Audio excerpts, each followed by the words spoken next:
She rang me at 3:17 a.m. My card just got declined at the club. They won't let us leave until the tab is paid. Send me $2,000 right now or security is calling the cops. I stared at the ceiling for 3 seconds and said, "Call your dad."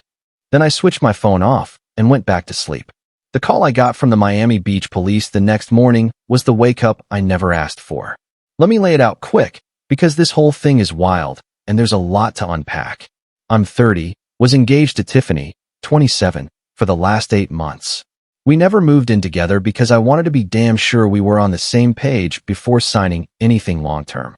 Best call I ever made, turns out. She lives 20 minutes away in an apartment with 2 roommates. Background on Tiff. Grew up loaded. Parents cut the money hose 2 years ago for reasons she never fully explained. Just vague stuff about them being controlling and not respecting her independence. She works at a mid-tier marketing agency, pulls maybe $42K a year, but lives like she clears triple that. Designer bags, perfect nails, dinners that cost more than my weekly grocery run. You know the vibe.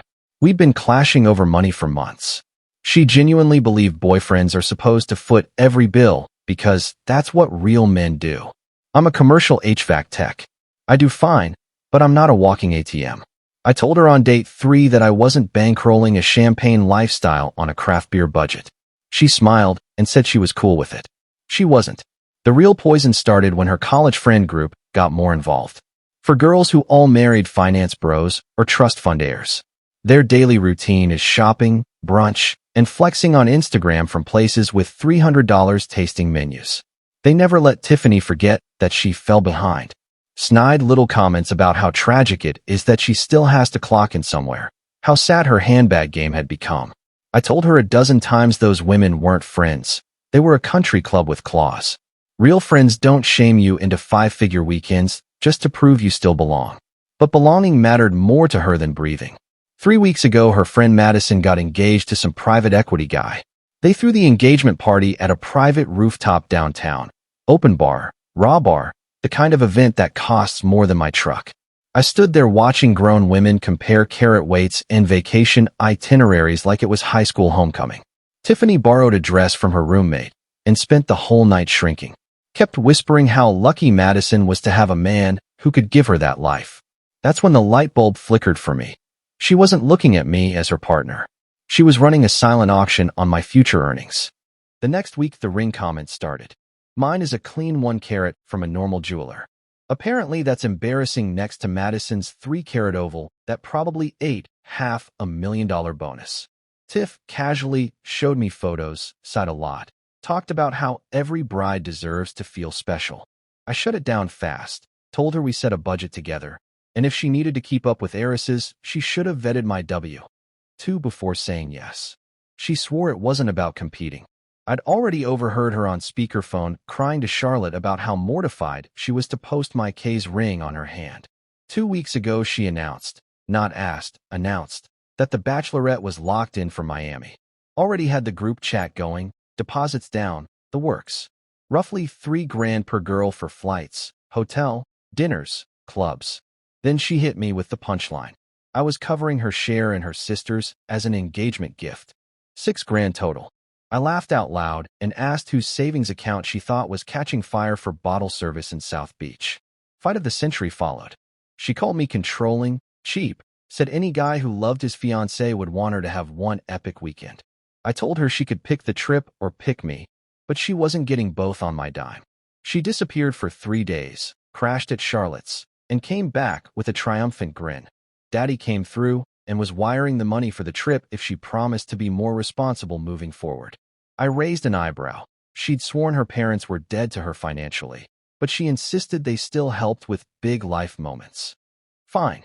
Not my circus, not my monkeys. Thursday morning, she rolled out with 2 oversized suitcases and a carry-on that probably weighed more than she did. More excited than I'd seen her since the proposal.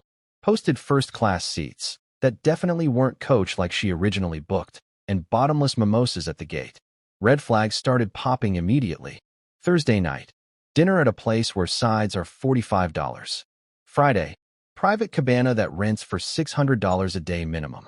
Saturday, shopping bags from brands she can't pronounce on her salary. I kept my mouth shut because her dad was paying. right? Friday midnight, I got a drunk selfie. Her and the girls at a table covered in sparklers and $1,500 bottles. Saturday looked like a rap video. Yacht day, more shopping, dinners that required reservations 6 months out. Then 3:17 a.m. Sunday, my phone lit up like a slot machine. Missed calls, texts escalating from "babe, pick up" to "this is an emergency." I was dead asleep. When it actually rang, the background was pure nightclub chaos. "Baby, oh my God, thank you for answering." She was screaming over the music. My card declined. "We have an $8,000 tab and security has our IDs. They're saying police are coming. I need 2,000 wired right now or we're all getting arrested." I sat straight up. "I thought your dad paid for everything."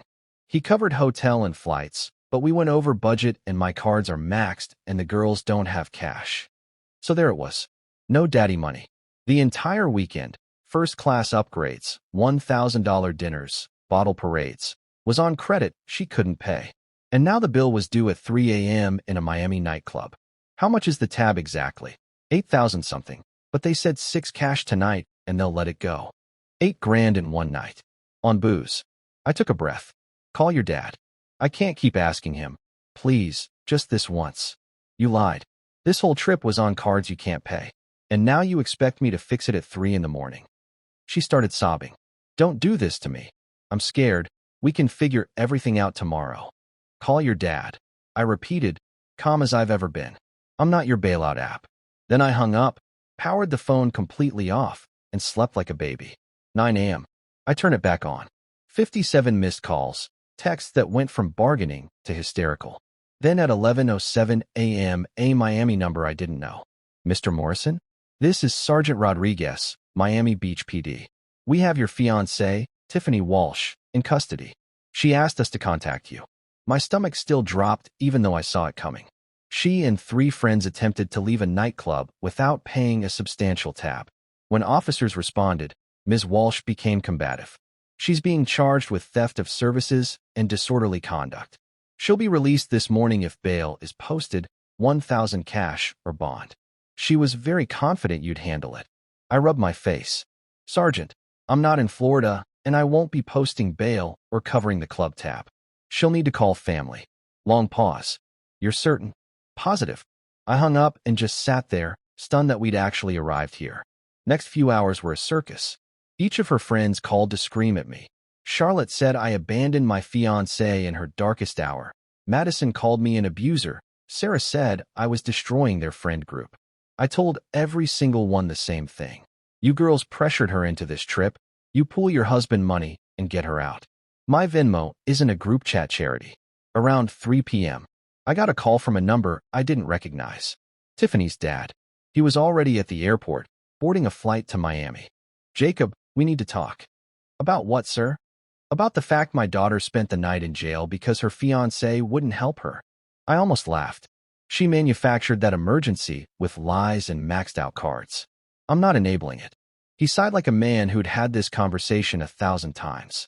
Look, I'm posting bail because she's my kid, but you deserve the truth. We cut Tiffany off completely 2 years ago. She burned through a 7-figure trust in 8 months. We haven't given her a dime since. That Miami story was fiction. She's probably 60, 70 grand in credit card debt right now, easy. This weekend just piled on another 15 to 20. The air left my lungs. 70 grand. Hidden. She was planning to walk down the aisle and hand me half that load the second we combined finances. Why tell me this? Because you seem decent and you're about to dodge the biggest bullet of your life. That night Tiffany called from the airport, still sniffling, Dad beside her. Full apology tour. How sorry she was. How scared she'd been. How we could fix this together. Therapy. Whatever I wanted. I let her finish, then said, it's over. She lost it. You can't end an engagement over money. I'm ending it because you lied for months about money you planned to make me responsible for. That's not a mistake. That's a long con. She begged, bargained, promised the moon. I told her not to contact me again, blocked the number, and started boxing everything she'd ever left at my place. Next morning she showed up at my door looking like she'd been dragged through hell. Same clothes from the club, mascara rivers. Please don't throw us away over one weekend. I love you. I handed her the box. I don't love who you showed me you actually are. The girl I proposed to was honest. You're not her. She sobbed on my porch for 20 minutes. I closed the door. Update a week later. She's blowing up mutual friends' phones saying she's in debt counseling and wants to prove she's changed. Her friends are still DMing me, calling me heartless. Found out from her old roommate the real debt is closer to 75 with the Miami carnage included. Dad's lawyer got the club to knock the tab down, but she still owes 12 just for that weekend. She lost her job, called out sick for 3 days with no notice after she got home. Moved back in with her parents because rent isn't optional. My family thinks I escaped a prison sentence. Her family is half furious, half relieved someone else won't be carrying her financial corpse. I'm house hunting now instead of wedding venue hunting. Feels pretty damn good. Sometimes the universe throws you into the absolute worst weekend of your life just to hand you the best Monday you'll ever have. Pay very close attention to how someone handles money and pressure before you lock anything in forever. Those habits don't get better after the ring. They get legal protection.